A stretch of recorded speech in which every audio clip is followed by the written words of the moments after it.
ययाति को कच के प्रसंग को सुनाकर कहती है कि अब आपके सानिध्य में रह करके ही इसकी स्वीकृति हम अपने गुरुदेव पिताश्री से प्राप्त कर लेंगे। जब शुक्राचार्य जी से निवेदन किया तो शुक्राचार्य जी के साथ एक प्रतिबंध के साथ उन्होंने स्वीकार किया जाना कि जो शर्मिष्ठा है जिसके कारण मेरी ये स्थिति हुई उसको दासी के रूप में हमारे साथ रहना पड़ेगा। जब शर्मिष्ठा के लिए ये संकेत हुआ उनके पिताश्री का, सोचा कि गुरुदेव का कोप तो असह्य है, इसलिए अपनी शर्मिष्ठा को मैं ययाति के यहाँ दासी के रूप में ही इनके साथ प्रेषित करता हूँ। ययाति के राज दरबार में कभी देवयानी ने अपने पुत्रों के साथ यदु और दुरुस के साथ 3 अन्य बालकों को भी देखा, द्रुह्यु, अनु और पुरु। उनको देख करके उन्होंने ययाति से जानना चाहा। इस रहस्य को सुन करके उन्होंने कहा कि तुमने जो हमारा एक प्रकार से संविदा हुई थी उसको अपने तोड़ा है, ठीक नहीं हुआ। शुक्राचार्य जी ने उसकी संविदा को तोड़ने के अपराध में उन्हें शाप दिया कि असमय में ही तुम्हें वार्धक्य अवस्था की प्राप्ति हो। जब ययाति ने उनसे अनुरोध किया कि हे भगवान, इसमें तो आपकी कन्या का भी कल्याण नहीं है, इसलिए कुछ इसके लिए अपवाद अथवा उपाय बताएं। शुक्राचार्य जी ने कहा तुम्हारे पुत्रों में कोई यदि अपने यौवन का दान तुम्हें देगा तो पुनः पूर्ववत तुम्हारी स्थिति हो जाएगी।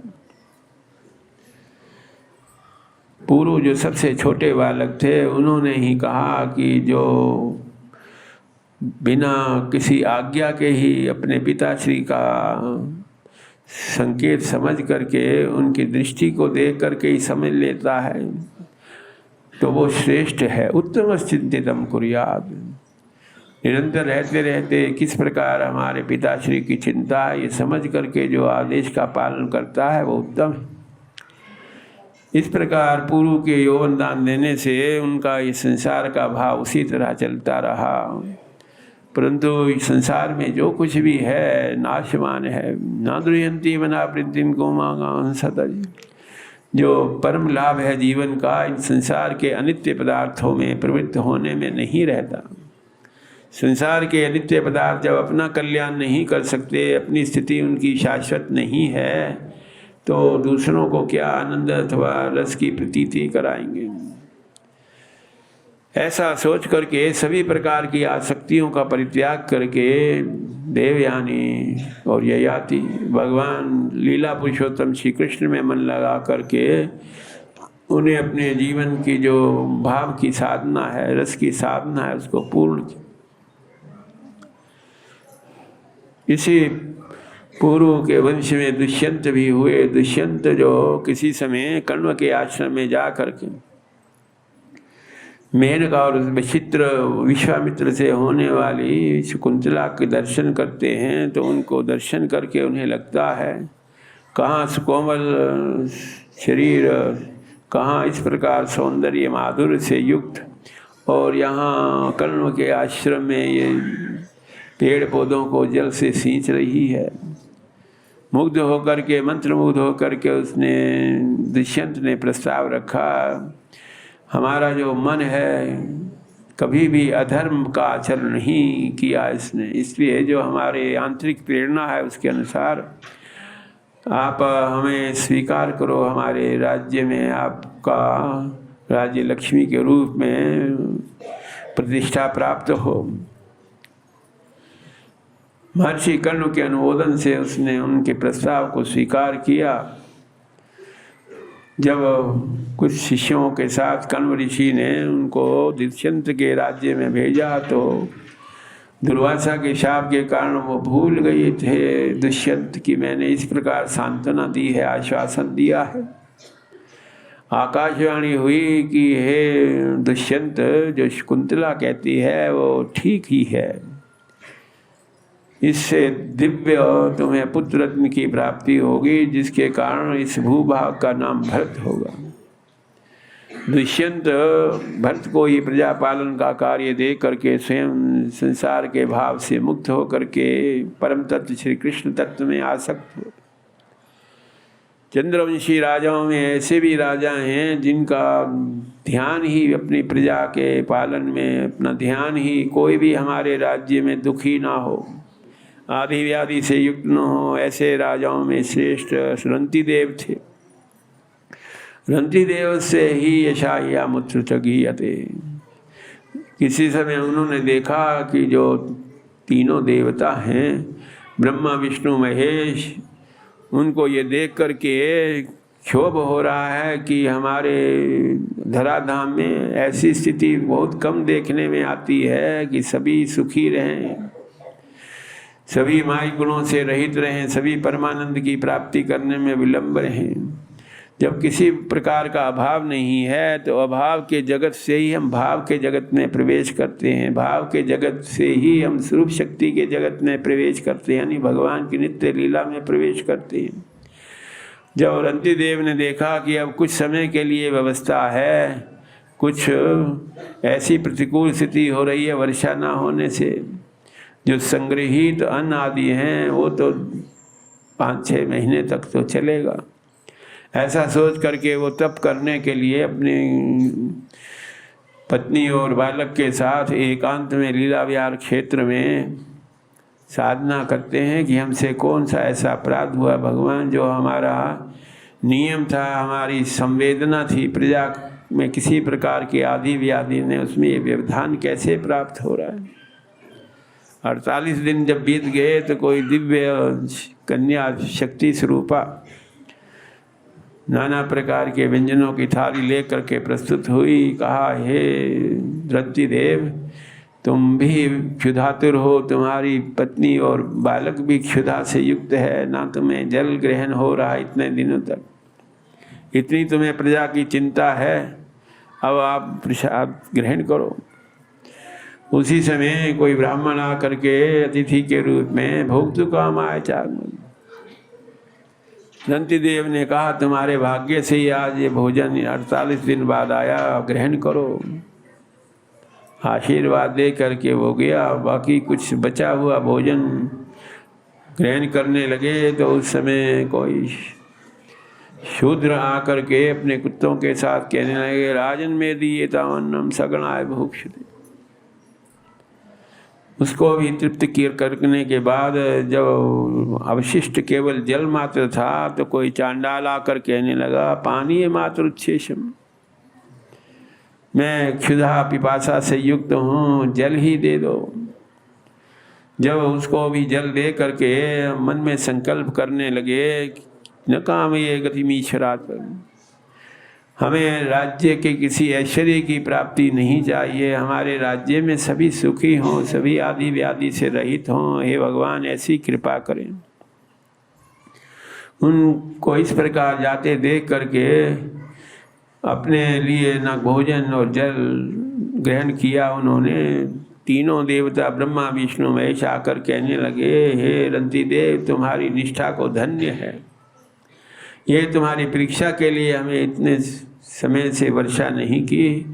इस प्रकृति के विपरीत होने पर भी तुमने अपनी प्रजा के सुख आनंद के लिए उसको निश्चिंत करने के लिए व्यवस्था बनाए रखी। जब इस प्रकार आशीर्वाद दे करके ब्रह्मा विष्णु महेश गए तो उसने रंती देव ने सोचा, वासुदेवे भक्ति भक्त्या चक्रे मनः परम। ये संसार का जो अवलंबन है, इसमें कभी हम संसार में यश के इच्छुक रहते हैं, कभी वित्त के इच्छुक रहते हैं, कभी लोक कल्याण की इच्छा रहती है, इसमें सब में कहीं ना कहीं माया गुणों का प्रवेश रहता है। ऐसा सोच करके उन्होंने भगवान का परम अवलंबन प्राप्त करने की इच्छा की। ईश्वरालंबनम चित्तम कुर्वतो निरातः।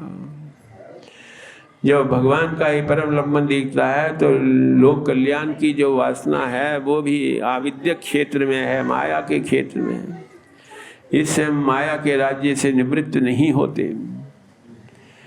सुखदेव जी महाराज ऐसे चंद्रवंशी राजाओं को वर्ण करते हुए राजा परीक्षित सुनता है कि चंद्रवंशी राजाओं में योगे नान्ते सभी की इस प्रकार बुद्धि निर्मल होकर के अंत में उनको भगवान का सानिध्य प्राप्त करने की वासना दृढ़ रहती है। राजा परीक्षित ऐसे लीला पुरुषोत्तम भगवान का भी दिव्य जो धराधाम की लीला में उनका चरित्र है सुनने की इच्छा करते हैं। मन में संकल्प करते हैं कि हे सुखदेव जी महाराज, निवृत्त दर्शे उपगीयमाना, आपके मुख से निरंतर भगवत कथामृत का पान करते हुए मेरी भूख प्यास समाप्त हो चुकी है। पुमान विरुद्ध पुष्ंगा, जो भगवान की लीला कथा में सुन करके उसका संसार का भाव निवृत्त नहीं होता तो समझो उसका पशु भाव ही है। पशु भाव में हम संसार के भावों को प्राथमिकता देते हैं, प्रधानता देते हैं। हे भगवान, जिन लीला पुरुषोत्तम श्री कृष्ण ने मेरी अश्वत्थामा के जो ब्रह्मास्त्र है उससे रक्षा की, उनके दिव्य चरित्र को सुनने की मुझे इच्छा है। ऐसे भगवान जो वृंदावन धाम में उनकी लीला हुई, मथुरा धाम में, द्वारका धाम में उनकी लीला हुई, उन सब लीला का रहस्य मुझे सुनने की इच्छा है। ये जो भूख प्यास है अब सर्वथा मुझे उसका ध्यान नहीं है। आपके श्री मुख से भगवत कथामृत का पान करते हुए पिबते तन्मुखामो हरि कथामृतम, भगवान के इस लीला पुरुषोत्तम स्वरूप की लीला को सुनाने के लिए सुखदेव जी को ध्यान आता है कि भगवान योग माया को किस प्रकार आदेश दे करके अपनी धराधाम की लीला में ऐसे जीवों का प्रवेश करते हैं जो भगवान की इस दिव्य मधुर लीला में आसक्त होने के लिए जन्म जन्मांतर तक साधना करते हैं। भगवान राघवेंद्र सरकार के सौंदर्य माधुर्य को देख करके जो ऋषि मुनि थे अपने मुनि कन्याओं के साथ, उनको भगवान राम की आज्ञा हुई कि तुम मानसरोवर में रह करके भगवान के इस वेणुवादन रूप का ध्यान करो। 71,000 ऋषि मानसरोवर में रह करके भगवान के इस वेणुवादन स्वरूप का ध्यान करते हुए, उनमें कोई सूखे पत्ते ग्रहण करते हुए, कोई फल आदि का ग्रहण करते हुए भगवान का ध्यान करते हैं, कोई केवल जल मात्र ग्रहण करके भगवान की सेवा प्राप्त हो इस भावना से भगवान का चिंतन करते हैं। उनके इस अपूर्व साधना को देख करके ही भगवान योग माया को आदेश देते हैं कि ये सब मेरी इस धराधाम की नित्य लीला में इनको प्रवेश प्राप्त हो। जो मुनि कन्याएं हैं उनको भी भाव होता है भगवान के रूप को देख करके, उनको भी वृंदावन धाम में गोपी भाव से उनकी भी स्थिति योग माया की कृपा से प्राप्त होती है। भगवान की लीला में जो हमारे हृदय का मधुर भाव है उसमें समर्था रति भी है, समंजसा रति भी है, साधारणी रति भी है। जिसकी जैसी भावना है उसको उसके अनुरूप ही भगवान अपने अपने इन लीला क्षेत्रों में प्रस्तुत करने का योग माया को आदेश करते हैं। जो समर्था रति है वो गोपियों में है, जिसमें अपने स्वार्थ की कोई चिंता नहीं रहती, भगवान के आनंद से आनंदित होने का भाव रहता है। इसमें लौकिक कामना तो भगवान की लीला में नहीं रहता, परंतु जो भगवान के साथ जो रति है उसमें भी विशिष्टता है। गोपियों के मन में भगवान श्री कृष्ण के प्रति जो भाव था, मधुर भाव, उसमें किसी प्रकार का स्वार्थ का संश्लेष नहीं है। आह्लादनी शक्ति की कृपा उनको पूर्ण रूप से प्राप्त होने के कारण जिस प्रकार भगवान की आह्लादनी शक्ति का भाव है, उन भावों के संस्कार इनमें भी समर्था रति के से युक्त होने के लिए प्राप्त होते हैं। भगवान श्री कृष्ण के वृंदावन धाम की लीला में जो मधुर भाव का संचार होता है, उसमें स्वकीय भाव भी है, परकीय भाव भी है। स्वकीय भाव यानी ऐसी जीवात्माएं, ऐसी भक्तिमती गोपिकाएं जिनका संसार में अथवा वृंदावन धाम में रहते और कोई लौकिक दृष्टि से अवलंबन नहीं था, लौकिक दृष्टि से उनका कोई और रक्षक नहीं था, पालक नहीं था, भगवान ही उनके सर्वस्व थे।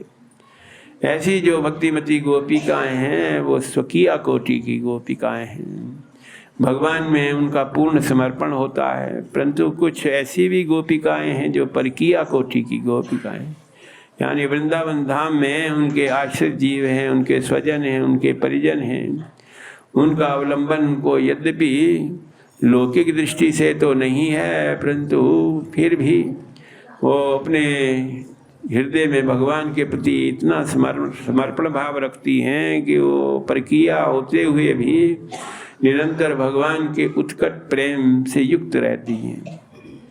ऐसी जो प्रक्रिया कोटि की गोपिकाएं हैं उनको भी भगवान के इस नित्य लीला में प्रवेश होने का योग माया को आदेश प्राप्त होता है। परकीय कोटि की गोपिकाओं में कभी कभी ऐसी भी होती हैं जिनको अपने जो आश्रित जन हैं उनको भगवान की लीला, रसमय लीला में प्रवृत्त करने से अवरुद्ध करते हैं, रोकने का प्रयास करते हैं, परंतु उनका भाव इतना दृढ़ है कि वो संकल्प मात्र से ही भगवान के सानिध्य को प्राप्त करती हैं।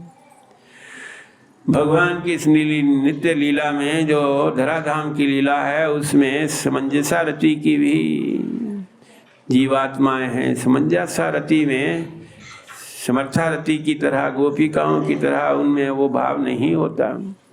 भगवान को आनंदित करने के साथ साथ स्वयं रस की प्रतीति अनुभूति करने की भी उनकी भावना होती है। ऐसी समंजसा रति की प्रतीक हैं जो द्वारका धाम में भगवान की जो 16,000 मंत्र हैं, श्रुतियों के मंत्र हैं, उन मंत्रों में ये भाव आता है कि हम केवल शास्त्र का विषय बने रहे। हमारे 16,000 उपासना परक मंत्र श्रुतियों को ध्यान करके, स्मरण करके, उनका अनुष्ठान साधना करके जीव भगवान के शरणापन्न हो जाता है, भगवान के चरणों में उसका दृढ़ अनुराग हो जाता है और हम इसी प्रकार केवल ग्रंथ का विषय रहे। ऐसी उपासना परक श्रुतियों को इच्छा होती है कि हम भी भगवान की सेवा प्राप्त करें। उनको इस प्रकार योग माया के आदेश से भगवान के द्वारका धाम में 16,000 स्वरूपों में उनको प्रतिष्ठापित करने की योग माया को आदेश का पालन होता है। भगवान की लीला में इस प्रकार कुछ ऐसे भी जीव हैं जो आसुरी वृत्ति के हैं। आसुरी वृत्ति के होने से कभी कभी वो आसुरी वृत्ति किन्हीं ऋषियों के शाप से उन्हें प्राप्त हुई है, कभी कभी उनको स्वतः ही उनका मन संसार के भाव से युक्त रहने के कारण आसुरी भाव उनको प्राप्त है। ऐसे जीवों का भी भगवान के इस धराधाम की लीला में प्रवेश होता है।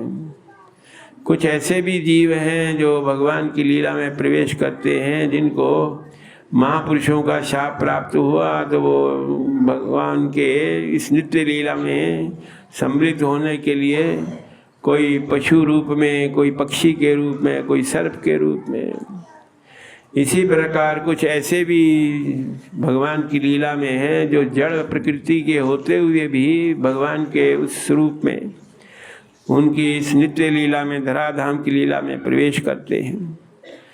सुखदेव जी महाराज कहते हैं योग माया को भगवान इस प्रकार अपनी धराधाम की लीला में व्यवस्था बता करके और अपने जो वात्सल्य भाव का संचार करने वाली भगवान की वसुदेव और देवकी हैं, इनके हृदय में भी वात्सल्य भाव का संचार होता है, परंतु ये ऐश्वर्य मिश्रित संचार है।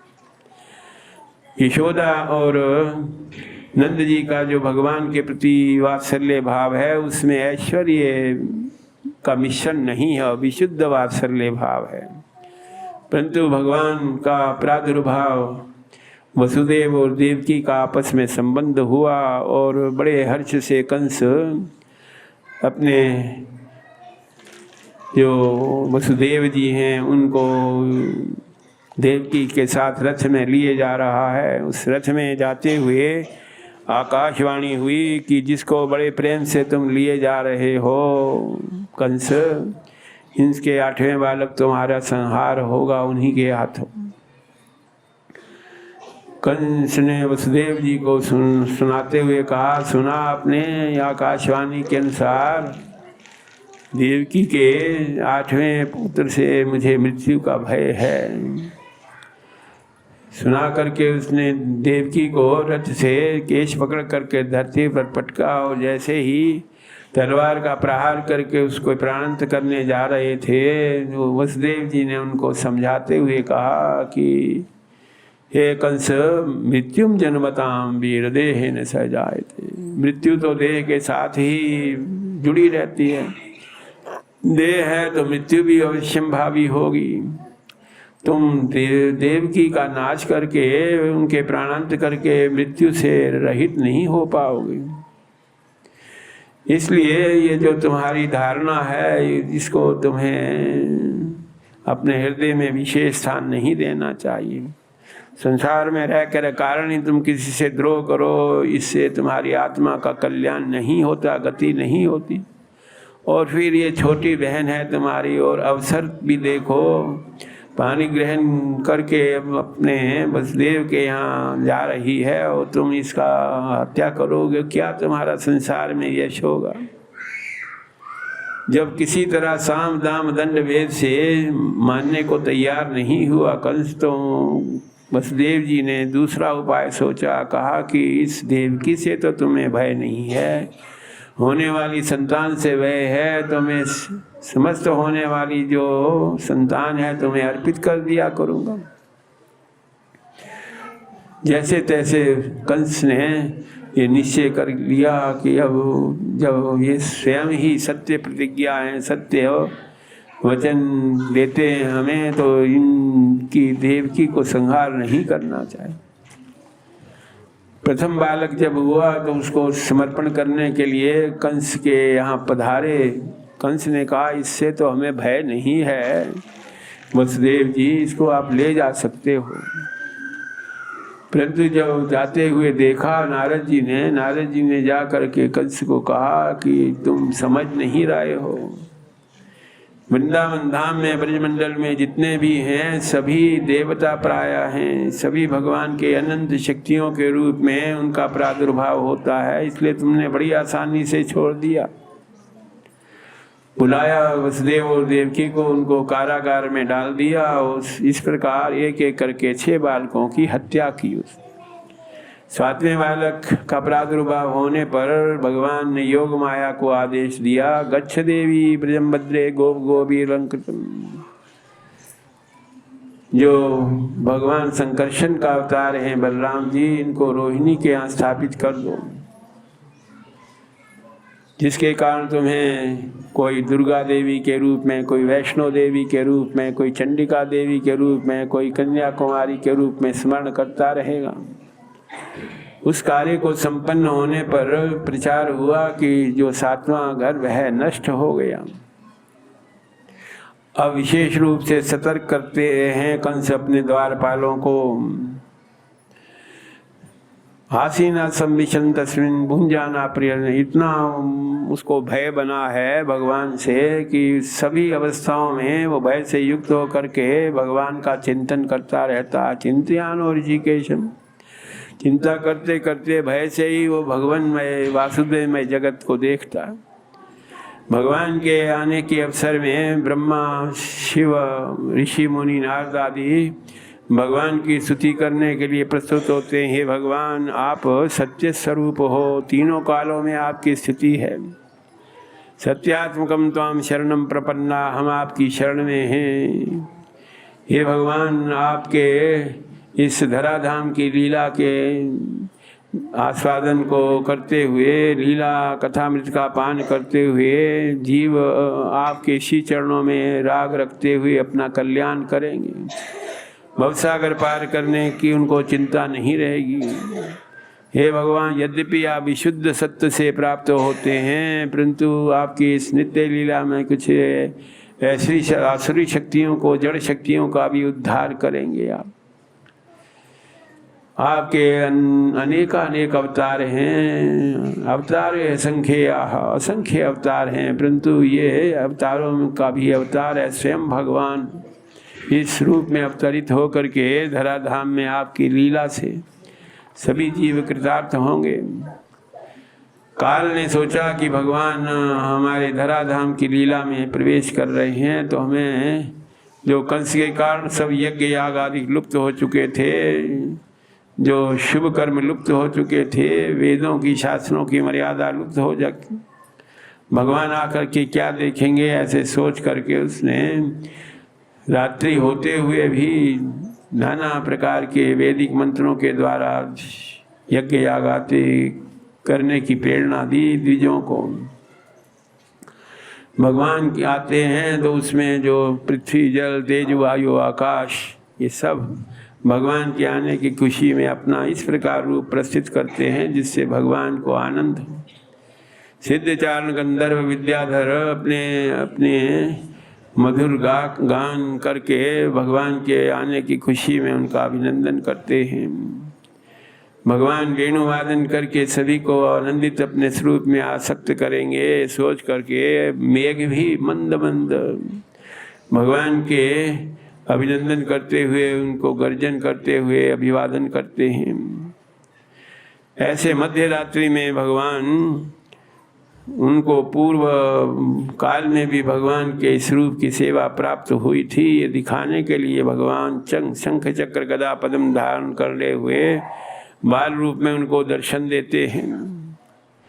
वसुदेव जी और देवकी उनको देख करके ऐश्वर्य प्रधान इनका वात्सल्य भाव है, ऐश्वर्य मिश्रित मधुर भाव, वात्सल्य भाव होने से ये भगवान के बारे में, उनके स्वरूप के बारे में इस प्रकार निर्णय करते हैं कि हे भगवान, आप सृष्टि के आदि में भी हो, मध्य में भी हो, सर्वत्र आप जड़ चेतन वस्तुओं में विद्यमान हो। देवकी भी भगवान से निवेदन करती है, हे भगवान, आप सत्य स्वरूप हो, आपके श्री चरणों के सानिध्य से जीव स्वस्था शेते मृत्यु अस्मादपेति, काल की गति से जीव रहित हो जाता है। ऐसे जो ऐश्वर्य मिश्रित वात्सल्य भाव है, उसको पुनर्स्मृति दिलाने के लिए भगवान ने कहा कि देवकी वसुदेव, इससे पूर्व भी तुमने हमारे वात्सल्य भाव का संचार प्राप्त किया, कृष्ण गर्भ के रूप में हम अवतरित हुए, परंतु जो वात्सल्य भाव है उसका निरंतर प्रवाह चलता रहता है, जिसके लिए जो भाव है वही श्रेष्ठ है। इसलिए तुम्हें फिर से हम वामन भगवान के रूप में कश्यप और अदिति के यहाँ तुम्हें दर्शन प्राप्त हुआ। अभी उसी को स्मृति दिलाने के लिए हम इस प्रकार चतुर्भुज रूप में तुम्हें दर्शन दे रहे हैं। वसुदेव और देवकी ने सोचा कैसे भगवान की रक्षा करें। उन्हें स्मरण हुआ है, नंद जी हमारे सच्चे मित्र हैं, सखा हैं, उनके यहाँ इनको स्थापित कर दिया जाए। उनके संकल्प को देख करके कारागार के द्वार अपने आप खुल जाते हैं और जब ले करके चलते हैं, घोर वर्षा हो रही है। भगवान शेष ने अपने सहस्र फणों से उनकी रक्षा करते हुए यमुना जी से जब गुजरना पड़ा, तो यमुना जी ने भी सोचा कि इसके बाद द्वारका धाम की लीला में तो मुझे पूर्ण रूप से सेवा भगवान की प्राप्त होगी। इस समय भी इनके चरणों का अभिषेक करके मैं आनंदित हो जाऊं। इस प्रकार कालिंदी ने, यमुना जी ने भी उनकी सेवा की और उसके बाद मार्ग जाने में कोई उनको असुविधा नहीं हुई। वहाँ जा कर के देखते हैं सद्योजात कन्या है। भगवान चतुर्भुज में रूप में वो ले गए थे, परंतु द्विभुज रूप में कैसे भगवान हो गए, ये भगवान की लीला का रहस्य बड़े बड़े भक्तजन नहीं समझ पाते। उस दिव्य कन्या को ले जा करके जब प्रवेश करते हैं कारागार में, सुनते ही उनके रुदन को द्वारपाल जाकर कंस से निवेदन करते हैं। कंस आकर के जब वो प्रार्थना रुदन करती हुई अश्रुपूरित नेत्रों से कहती है, हे भैया कंस, कम से कम ये इस कन्या को तो छोड़ ही दो, तुमने इतने बालकों की हत्या की। परंतु कुछ न सुन करके उसने पकड़ करके उसके चरणों को घुमाते हुए जब शिला में पटकना चाहा तो अष्टभुजी दुर्गा के रूप में जा करके आकाश में कहने लगी, किम मया हत्या मंद जाता खलुतांत के, तुम्हारे प्राणांत करने वाले का तो प्रादुर्भाव हो ही गया है। वंदे हरे तो भगवान के पदार्पण होने की खुशी में आप सभी नंदोत्सव मनाएं, भगवान के आनंद पूर्वक गान करें। बोलो वृंदावन बिहारी।